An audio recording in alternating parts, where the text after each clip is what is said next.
Friends আজি আকৌ এটা নতুন ভিডিঅ' লৈ আপোনালোক সকলোকে স্বাগতম জনাইছোঁ। তো আজিৰ ভিডিঅ'টোত আমি এক্সপেৰিমেণ্ট কৰিম যে আমাৰ লগত আছে এণ্টৰ্ক 125। তো এক্সপেৰিমেণ্টটো কৰিম মানে আমাৰ যিটো কণী পোৱা যায় মানে 116 কিলো ওজনৰ এইখন স্কুটি মানে কণীৰ ওপৰেৰে গ'লে মানে কেনেকুৱা হয় মানে তলত মানে কেনেকুৱাকৈ মানে লাগি যায় মানে তলত।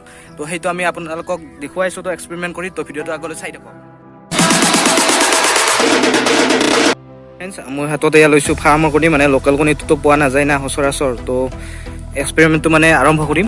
তো আমাৰ লগত আছে এণ্টৰ্ক 125, চাই লওক আপোনালোকে এইখন। তো এয়া কণীকেইটা ইয়াতে থৈ দিছোঁ মই, আপোনালোকে চাই থাকক।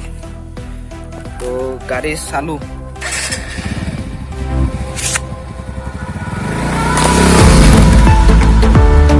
বাপৰে বাপ, চিধাই মানে একদম গুড়গুড়ীয়া হৈ গৈছে মানে। এইটো চাওক আপোনালোকে, এইটো চাওক কেনেকুৱা হৈ গৈছে। বাকলিৰ পৰা একেবাৰে নাই, বাকলি চাইড এইটোৰ অকণমান আছে।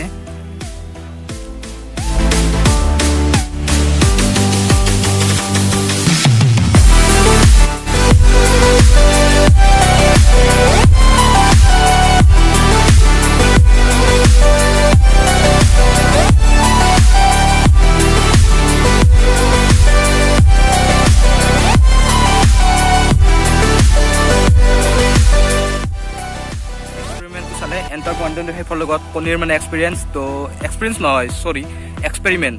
তো এইটো চালে যদি আপোনালোকৰ এক্সপেৰিমেণ্টটো ভাল লাগিছে তো ভিডিঅ'টো লাইক কৰিব, কমেণ্ট কৰিব আৰু ভিডিঅ'টো যিমান পাৰে শ্বেয়াৰ কৰিব আৰু মোৰ চেনেলটো ছাবস্ক্ৰাইব কৰি দিব এক্সপেৰিমেণ্টেশ্যন। তো আজিলৈ ইমানেই। তো বাই ফ্ৰেণ্ডছ।